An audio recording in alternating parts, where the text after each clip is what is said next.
Alright, so we got some nice organic mustard greens here. Got some nice shallots. Shallots look like an onion and green bell peppers. Okay, so I have some organic kidney beans here, and then some basmati rice. Alright, we're gonna cover this and put it in the oven. Okay, so we have turmeric, sesame seeds, garlic, pineapple, chili flakes, sea salt, Atlantic sea salt specifically, and then lemon, mashallah, and some olive oil. Gonna stir fry it up.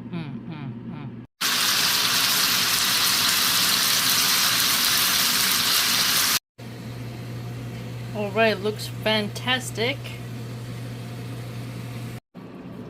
Alright, it is done. It smells absolutely wonderful. I put in a little bit of cornstarch towards the end to thicken up the sauce.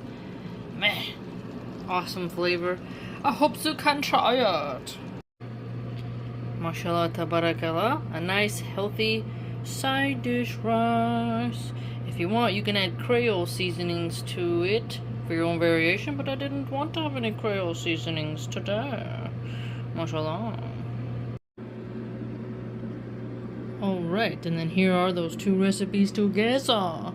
It is lots of lemons. Yes. Yes. What do you think, Awanera? Are you ready? Yeah, ready. So ready to eat. Yes.